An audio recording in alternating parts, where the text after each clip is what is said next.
On behalf of the Baha'i Chair for Studies in Development at Devi Ahilya Vishwavidyalaya, Indore, I would like to welcome our distinguished speaker, the noted social scientist, Professor Shiv Visvanathan, and all our participants who are joining us from Indore, of course, and also from across the country and around the world, on both on Facebook as well as Zoom, for this very important lecture on the theme of the search for cognitive justice.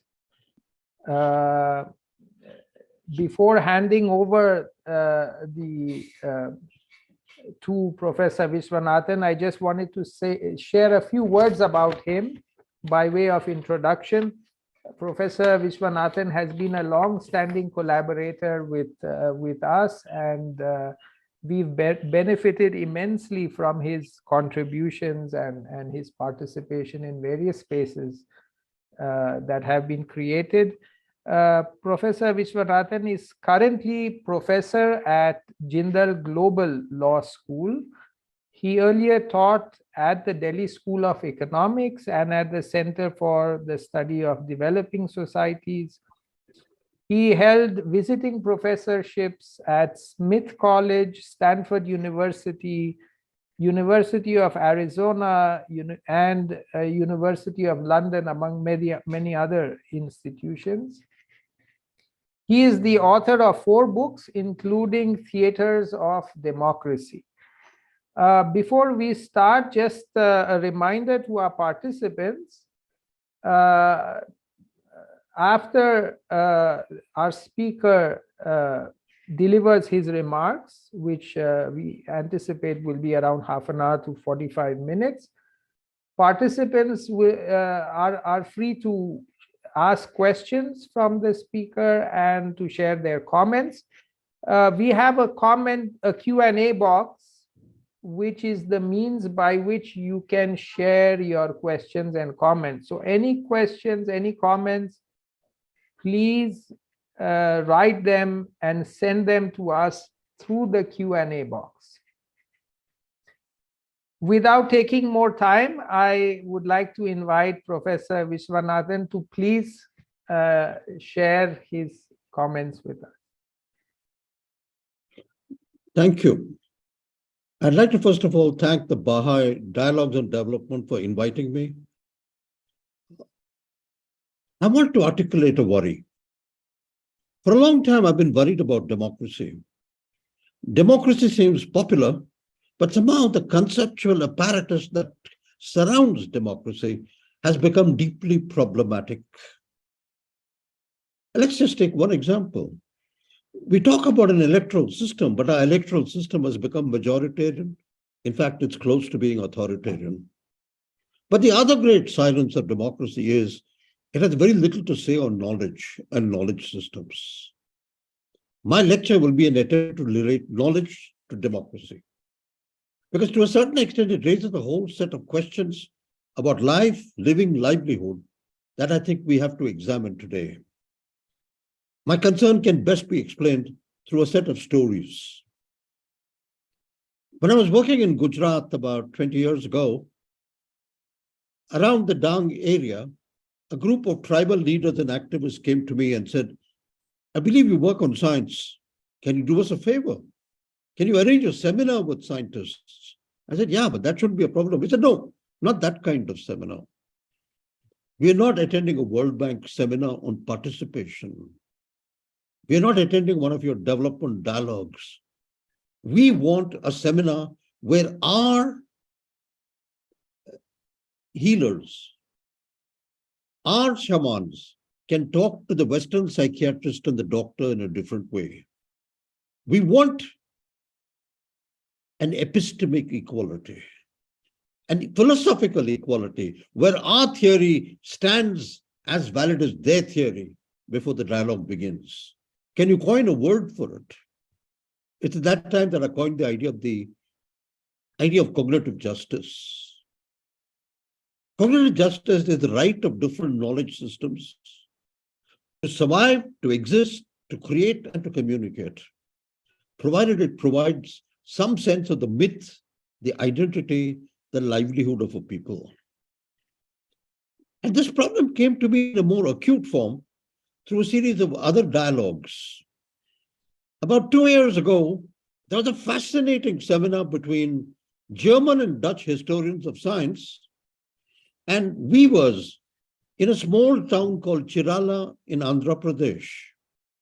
In the first day, all the Western historians of technology sat in the chairs, the weavers sat on the ground, and the predictable distance followed.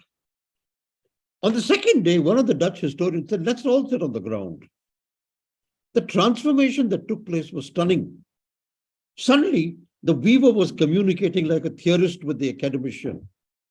And at that point, one of the weavers turned round to the historian and said, you Westerners, you stole not just my technology, you stole my theory, my ideas of storytelling. Suddenly, they said, we have to talk about the knowledge in terms of epistemology. That's rare. Because I remember when I was once lecturing at Harvard, one of the World Bank officials got up and said, why do you use the word epistemology? The World Bank president may not understand it. I said, precisely. I think epistemology is life-giving. Epistemology guarantees a different quality of citizenship. The citizenship of theory.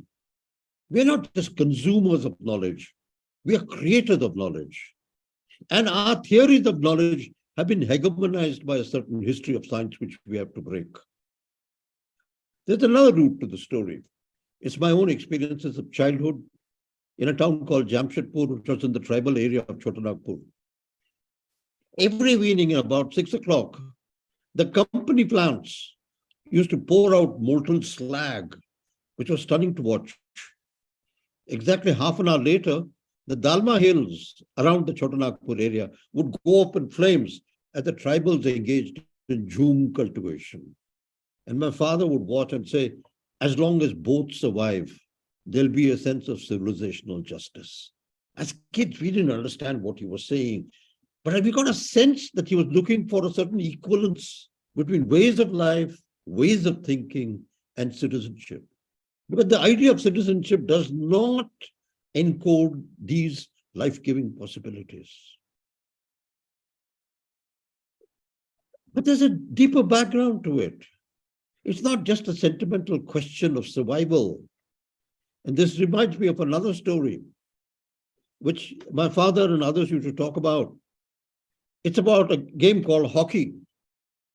In the 1936 Olympics, India played for the first time. And they played actually with tennis shoes, which they were not used to. For the first half an hour, the game was scoreless. And then suddenly, someone got the brainwave to remove the shoes. The final score, India beat USA 21-0, probably the highest recorded score in history. But the story doesn't end there. The West knew that there was something acute about the Indian attitude to hockey. So they invented an answer to it, AstroTurf. You can't play barefoot on AstroTurf. The quality and style of Indian hockey disappeared. And that is something we have to see. How knowledge systems, ways of life, ways of living, ways of thinking can be forced into obsolescence. Cognitive justice deals with this.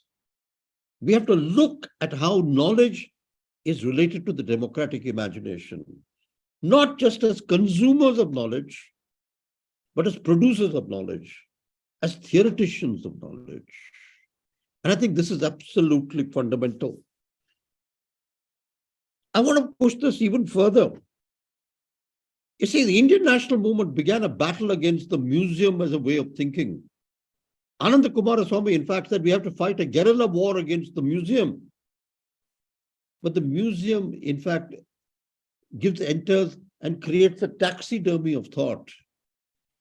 We are lesser systems. We are things to be studied with curiosity. We are things to be studied with, but we are not living systems which engage in a dialogue of knowledge systems.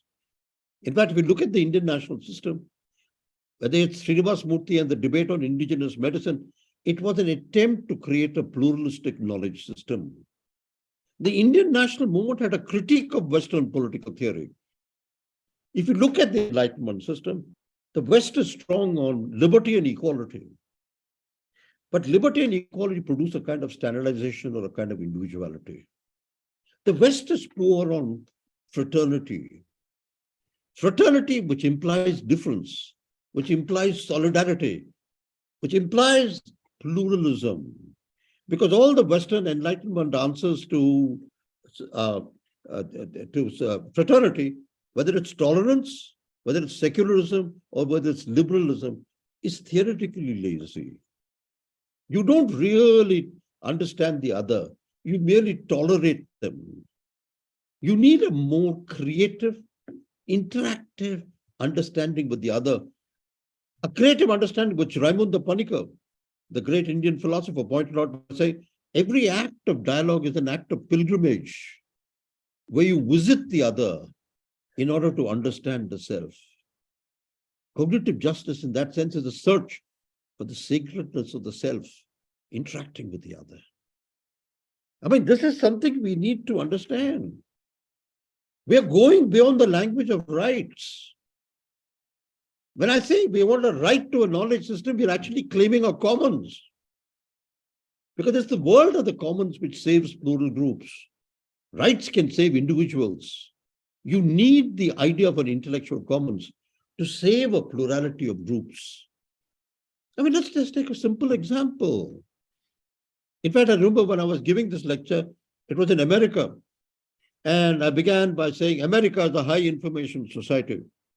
And the botanist, Wes Jackson, called me an idiot. I said, what's up? He said, 5 minutes ago, you told me India had 150,000 varieties of rice. He said 150,000 varieties of dreaming, of myth, of cooking, of living out an idea. He said America had 166 varieties of apple, which it reduced to 6, which is the high information society. And I think this is really what we have to understand. In fact, it's very simple. In fact, there's areas of Suriname where 1 acre of Suriname has more diversity than the whole of America. Diversity is a problem. It's a problem in the sense that it is life-giving, but has to be sustained as life-giving. No constitution in the world is a trustee to 150,000 varieties of rice. We need to be that. We need a new idea of cognitive justice within our directive principles. And I think this is where one begins. What am I trying to say? That the current theory of democracy is inadequate because it's based too much on individualism and rights. So first of all, we need a dialogic theory. We need a dialogue of knowledges. And we need a dialogue of knowledges where you don't treat the other with contempt or as ethnoscience. You give it its cognitive equivalence. So one of the first things I'm proposing for a new global theory of democracy, especially with the Anthropocene coming up, is that cognitive justice be seen as a part of the epistemic equality of citizenship. 𝗗𝗏𝗶𝘃, the Brazilian shaman, put it brilliantly. He said, what do you Westerners know about the forest? When you see a forest, you see timber and paper. We see a cosmology. We see a way of life. We see mystery. We see the mysteriousness of different forms of knowledge. You have no language for it. So the Anthropocene today demands a return to cognitive justice, which goes beyond formal equality. We're looking for pluralism. We're looking for difference. We're looking for difference which is life-giving. You see, today when you look at the traditional medical system, you literally rape it. You send anthropologists to pick up a few medical ideas and you dissociate the system. Take the case of 𝗗𝗏𝗶𝗃, which was out of which recipe came. You extracted the drug, but you forgot the system. So one of the first things I want to emphasize is cognitive justice resists the museumization of knowledge systems. Two, cognitive justice refuses the taxidermy of the West, which it imposes on other medical systems. Cognitive justice demands plurality and difference, and therefore it requires the intimacy of conversation. It's not just a question of translation. It's not just a question of collection. It's a question of interaction. It's an attempt to respect the sacred in the other system. And for this, we have to be careful about one thing. You can't reduce everything to a technological progress. Technological progress has an illiteracy. Let me give you a tragic example. All of us talk about digitality today. Very few of us talk of orality. Orality is a creativity of memory we haven't understood, because it's not the rote memory of the text we are talking about. Oral memory is epistemic memory. You repeat through invention. Albert Lord was later one of the great founders of the CIA. As an anthropologist showed you, orality is reinvention. Orality is a separate kind of epistemology. Orality is different from textuality and cannot be reduced to rote. In orality, you reinvent. You keep words alive. I mean, imagine if this seminar had begun with a harikatha, an oral storyteller. And look at the power of oral storytelling. In fact, I remember one of my friends telling me, today we have forgotten. Our people are disappearing. The Narmada Dam and other dams have displaced over 60 million people. We need a storyteller to keep the memory alive. Memory is not just a chunk of data. It's not an information byte. It's an act which restores a way of life to its sense of living. That's cognitive justice. The tribal is not asking you permission to live. The tribal is telling you he has a right to live because his right to knowledge gives him access to life and living in a way which is different from that of the West. Hegemonic systems are no longer permissible in democracy. You need a different kind of conversation. That means you need a different kind of syllabus. You don't put the tribal outside the system. You don't put the nomad outside the system. In fact, that's what Patrick Henry said. A university is a university only when it has place for all the dissenting academies. Dissent is fundamental to a university because cognitive justice is fundamental to a system of knowledge. We have to do this. And one of the things we have ignored is we have not looked critically at knowledge systems. How do we do it? What ways of life or models are available to us? Let me suggest two models which came from the work of the movements. One is the idea of the tacit constitution. See, the formal constitution is too skeletal, too lifeless, too located within Western ideas of theory. You need tacit forms of knowledge. You need oral forms of storytelling. You need an unconscious around the constitution, which gives it a different sense of life and living. You need the storyteller.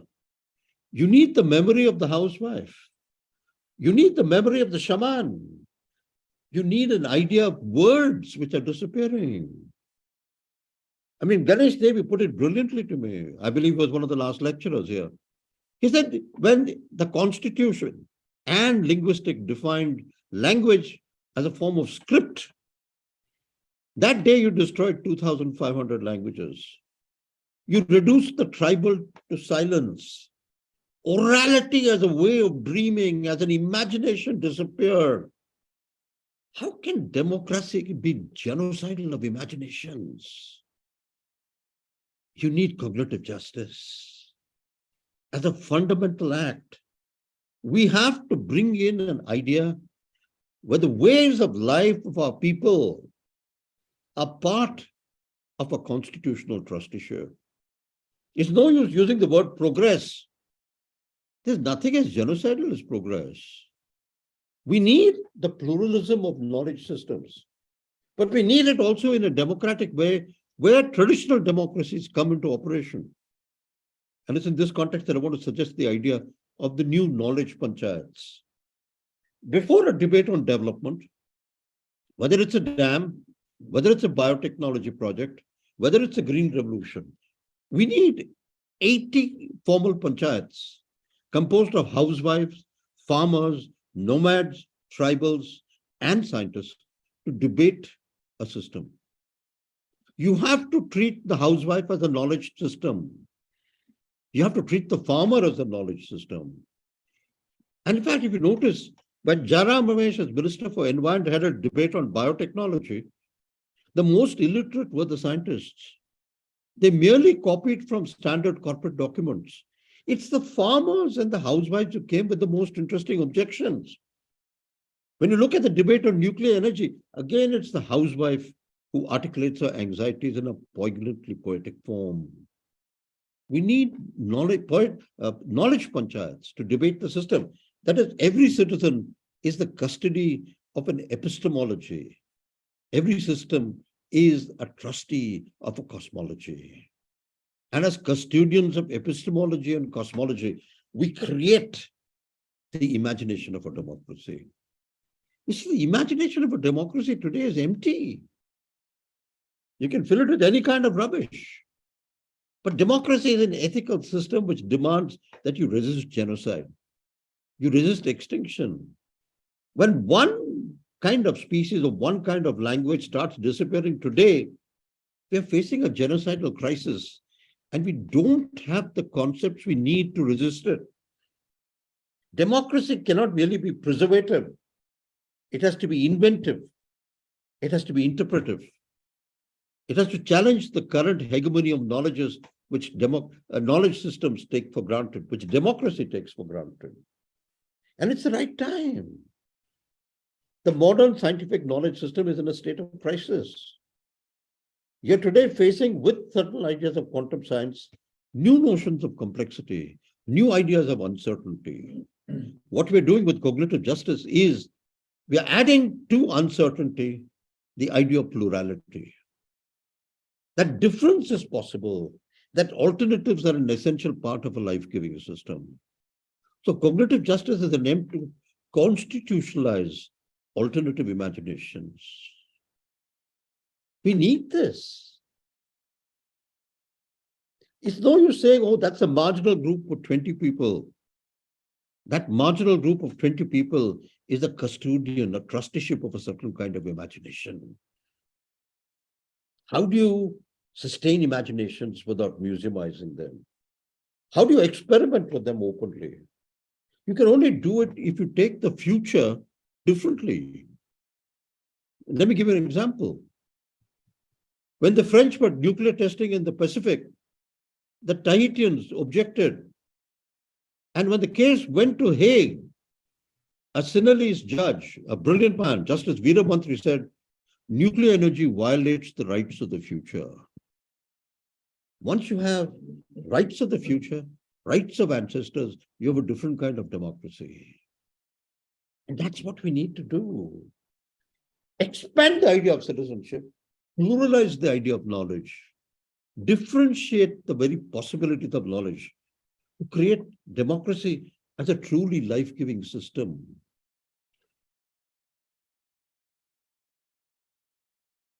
So what do we need? A democracy based on electoralism will not do. We know today from India, it moves to an authoritarian, majoritarian system. You need rights against obsolescence. No constitution has a right against obsolescence. You need to care for groups which might be totally useless. So, you can't begin the Western way by saying, how much is the last bird or the last painting? It's valuable in its intrinsic self.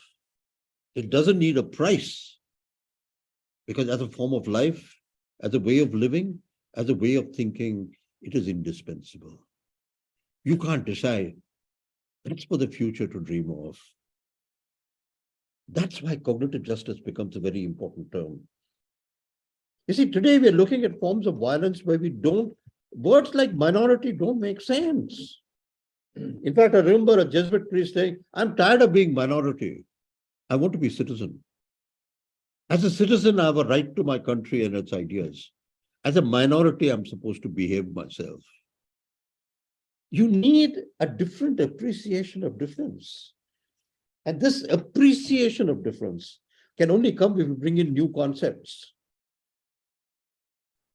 And a wave of knowledge panchayats, where housewives can challenge nuclear energy, where housewives can actually show you how food in its variety and difference needs to be preserved. You need ways in which the standard, I remember, most people forget today, the first report on agriculture we produced in modern times was by Alan Octavian Hume. Hume was one of the greatest ornithologists of the 19th century. But what was made his report spectacular was his entire report was consist in huge part of proverbs and parables. A science policy report in terms of proverbs and parables captures folklore, captures memory, captures the wisdom of the past in a way the present can use. We need a return to orality. We need a constitution which is as oral as it's textual or digital. We need a right to the past, the present, and the future. We need a plurality of knowledges. We need cognitive justice. Without it, modern democracy is on its way to becoming not only authoritarian, but genocidal. The dialogues on development must challenge the premises of development through dialogue, through conversation, through dreaming, through a pluralistic imagination. I think that's the purpose of this exercise. Thank you. Thank you so much, Professor, really for stimulating our. I'm sure all of us are really a little overwhelmed with the wealth of examples, illustrations, and insights that you shared around this idea of cognitive justice and its role in terms of strengthening and breathing life into democracy, really, the way I understand what you were saying. I'd like to once again welcome our participants to share their comments and their questions with Professor Visvanathan through the Q&A box. I think some friends joined later, so they may not have heard my initial announcement. In the meantime, I wanted to ask Professor Visvanathan if you could shed some light on what you think is the role of science and religion separately. I don't mean to ask them, you could think of them as two systems of knowledge, no, but also think of them as distinct. See, I think that's one way you got to be careful. Every major scientific theory emerges from a religious cosmology. Even thermodynamics comes from a certain idea of Christianity. I think one has to be, but break this dualism between science and religion. It has to be dialogic. Two, you notice today that many scientists, including people like Isabel Stengers, Jim Lovelock, want the sacred to return to science. It doesn't mean you don't fight superstition, but you have to have a sense of mystery. So what history of science teaches you today is that secularism is illiterate. It's quite empty in the way it's been postulated. We have to rework the secularism into pluralism. So I think let's begin, first of all, by opening up religion and science. And I think we're going to understand the fact. See, one of the most fascinating dialogues taking place today is under the auspices of the Dalai Lama. In fact, he's encouraging scientists to look at Buddhism as a different kind of religion, with a different kind of logic and a different kind of science. You can see it in the work of Matthew Ricard. You can see it in the work done by MIT scientists, including Mathurana and Varela. I think this is really what we have to understand, that the dialogue of democracies includes a dialogue of the sciences and a dialogue of religions. That's the fascinating part of cognitive justice. There's no one answer because there's no one question. But we begin an experiment which is much more tentative, much more plural, much more uncertain. And that's the beauty of democracy as a cognitive system. Thank you, Professor. Another question which comes up is, in this dialogue between different knowledge systems, this plurality, where do the norms come from? It is conceivable when one accepts knowledge systems that one can have knowledge systems which are anti-democratic. One can have knowledge systems which are prejudicial towards particular groups. And within itself, that knowledge system could have justifications, it could have validations for its own point of view. So in this dialogue between various knowledge systems, how does one come up with universal norms? For example, even the concept of democracy is universalizing certain ideas, certain conditions, certain norms. The idea that we want to prevent genocide so how does this consensus, which seems to be a very political question today, I just wanted to throw it out to you. Before we reduce it to politics, let's open it up to philosophy. I think Ivan Illich, Jean-Paul Dupont and all worked out something very interesting. They worked out the idea of iatrogeny. Iatrogeny is expert-induced illness. How much of development is iatrogenic? You can only do it through plural perspectives. You can only do it by looking at a mirror which distorts the way you look. So you see a different imagination, you see a different alternative. You have to explore differences. And in fact, the Indian national movement had this in mind. In fact, if you look at the Indian national movement, there's a very brilliant story about Gandhi. He said, our job is to rescue the West from itself. How do we do it? Where is the defeated West? How do you bring it back alive? How do you restore primitive knowledge? How do you restore the understanding of a patient? I think these become very important parts of democracy, regardless of the theory, regardless of the system. I mean, sometimes difference is fantastic. I remember once when I was a child, the great scientist K.S. Krishnan came home, and my sister went and sat on his lap in a red pavada. And she said, Krishnan asked her, what color is this? She said, red. Krishnan was a bit unhappy. He said, the English red doesn't understand the redness of red in India. You need a different language. Red in English marches in uniform. It corresponds to a spectrum. Red in the villages of India has shades of redness which you can't capture. Not all of color has to be uniform and standardized. You have to dream differently.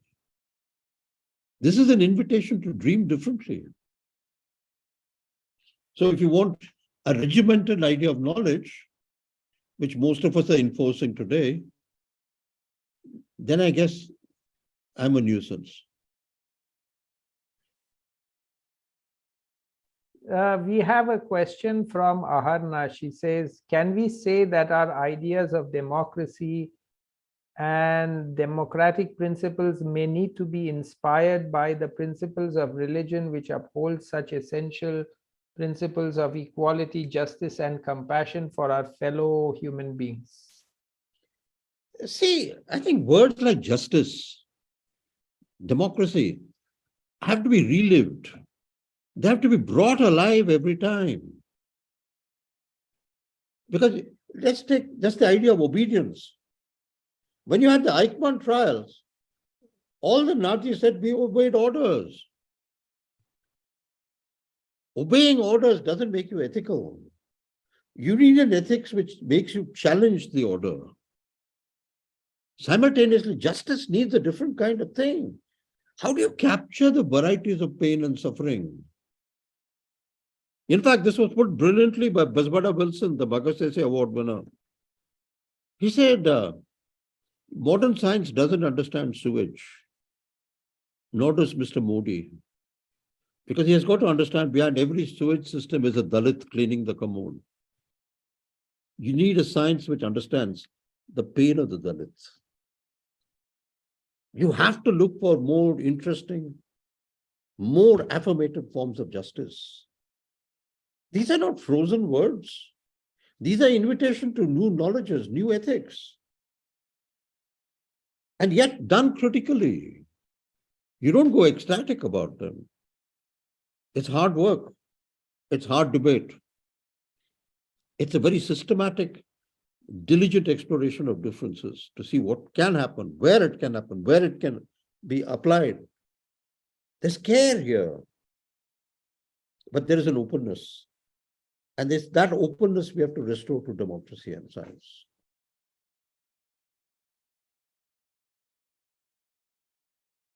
Thank you, Professor. There's another question from Caroline. How would you say your thought around cognitive justice relates to the work of De Sousa Santos or work on epistemic injustice by Miranda Fricker? No. You see, the word epistemic injustice arises within a center-periphery model, where to a certain extent you talk about epistemicide. There's a hierarchy there. In fact, I remember the Indian author A.K. Ramanujan said, the West believes in center-periphery. You see, we believe in a different model. We want to domesticate the West. Our notion is of a house, but the front and back are different. The front is official. The back is gossipy. It's domestication. It fells of the grandmother's snuff box. He said Indians always want to domesticate whoever comes to India and internalize and translate them. So we are not anti-West.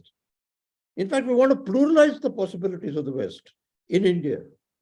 We want the West to remember what it has forgotten. In fact, as a friend of mine once told me, India should be the home of all the new Islams, all the new forms of Hinduism. So we can have a debate of religious systems, which is the debate of the sciences. It needs patience. And that's why the role of the university would be very different in the future. The role of groups like yours. You're both centers for knowledge and centers for rights. And it's a question of how you creatively combine knowledge and rights together. That's the future before us. And that's the fascination. You can't freeze words like justice. I mean, the Truth Commission showed it to you. All the Western theorists said there can be no forgiveness. And Desmond Tutu cuts up and says, you can, if you have the cosmologies for it. The South African word Ubuntu gives you forgiveness in a way the West can never understand. I spent years following the Truth Commission.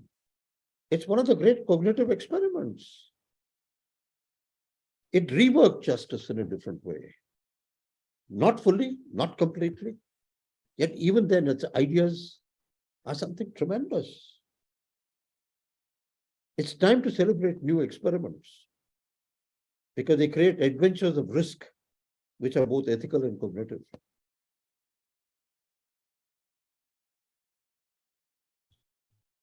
Thank you, Professor. There is another question. So in the history of science, we know there was the work of someone like Karl Popper, who sought to create this demarcation criteria between what is science and what is pseudoscience. in this understanding of cognitive justice, where we have this dialogue between knowledge systems and this openness that we are asking for, what is the basis for determining what is not knowledge? In other words, is there any articulation of what? Yeah, okay. Yes, I'm yes. glad you asked this question, because Popper is the officially well-behaved science. I think one has to look at the history of Popper. Let's look at the people who almost became students of him, from Paul Feyerabend to Wittgenstein. They had more interesting systems of knowledge. Popper is official. And in fact, Popper is used almost like the cardinal of science. Popperian science needs a bit of psychoanalysis. I'm sorry. You see, you can create an official ideology around one person, but Popper now needs to be looked at in terms of pluralistic, risk-oriented sciences. He's important. He's a master. Within his limits, he's a masterpiece. But the nature of knowledge changes with uncertainty, with plurality. And these were not questions Popper handled too well. I think in acknowledging the past as a paradigm, you have to understand the limits of the question. Just like maybe 10 years from now, someone will say, this guy missed out the following points. That's the nature of science. The openness to the question, much more, an openness to a possibility of different answers at different moments.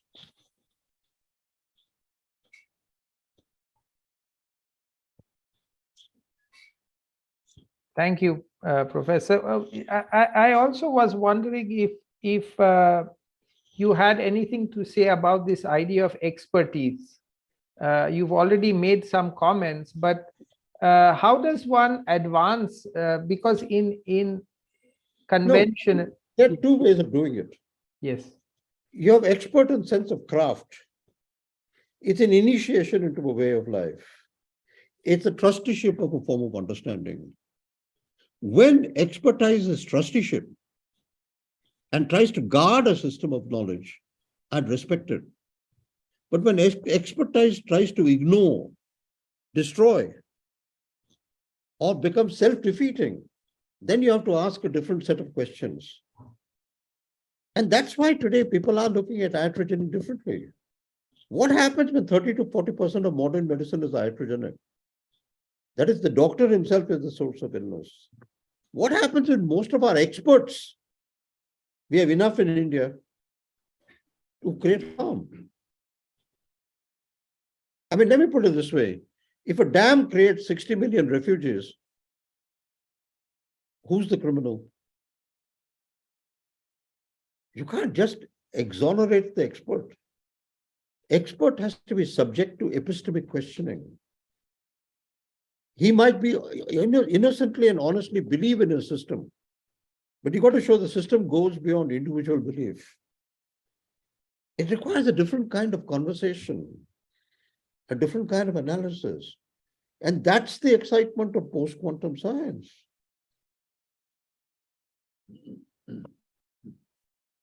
I think we're at the beginning of this era. It'll take time. And most of us might be dismissed as idiotic dissenters in the beginning. But as we face extinction, as we face the reduction of plurality, cognitive justice will become an important term. In fact, it's funny, when I read this work, the biggest responses are coming from Brazil and Africa. It's the marginal groups who understand the power of this question, because they need concepts which are life-giving. And a dialogue in development has to be a search for the life-giving.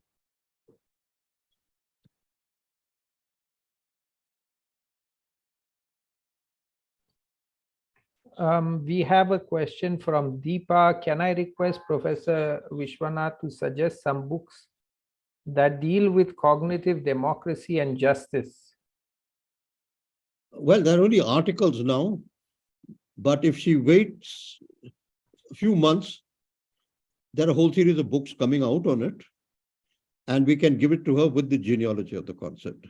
Or if she sends me her email, I will send her the articles in advance.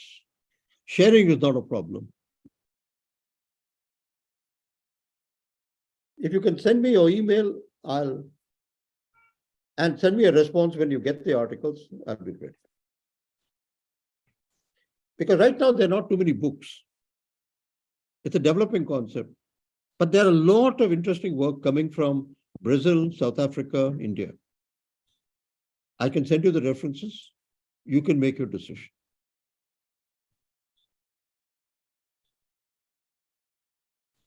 Thank you, Professor. I think she has shared her email address in the Q&A box.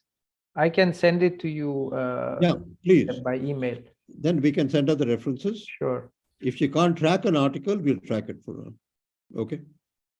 Thank you so much. As we come to the end of our time, I just wanted to also ask you if you could maybe shed some light on the contemporary moment that we are in and the state of democracy, especially there's been, worldwide, there's been this backlash against the elite and this move towards populism. There's been talk of post-truth politics. Do you see within this the contemporary scene? See, I think yes, it's time to be optimistic. Look at the groups now trying to criticize democracy. The Indigenista movement in Brazil, the Occupy movement in USA, the various kinds of direct democracy movements in Spain, in Europe. Even 𝗏𝗏 began in a certain way within that kind of framework. So what we're now looking for is, there's a whole part of democracy, including elites, which are looking for new forms of knowledge, new ideas of language, which can be interesting. In fact, to me, it's this new encounter between the Indigenistas, the Occupy movement, the various kinds of new democracies emerging, or even something like, to me, a fascinating experiment, Ziauddin Sadar's attempt to create a critical Islam. A lot of it is based on a critique of science. It's brilliantly done. It's totally open. What we need to do is now put these movements into a conversation with each other. So something surprising emerges. That would be my fascination. And that's what we are working for. I mean, you're welcome to the results. Anyone who wants it, we can post you the thing, and you can quarrel with us. In fact, we'd welcome a quarrel, because I think it emphasizes the power of difference. But let's do it constructively, so it adds something to the imagination of democracy. It's the imagination of democracy that has suffered. It's not just one man, one vote. One man, one vote. How many kinds of knowledge? How many ways of life? How many civilizations? What span of time? A new set of questions open up. And that's the excitement of democracy today. The elites have been slow in participating, but I think it's coming. Change takes time. But there's an excitement to it. And yes, we have to work against time, because somehow evil and authoritarianism are also very inventive systems.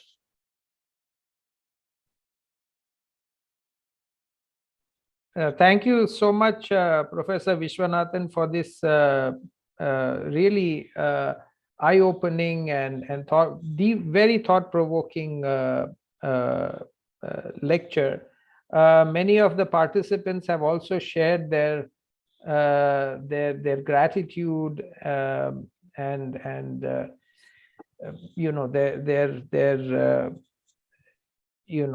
being joy at being able to be part of this discussion.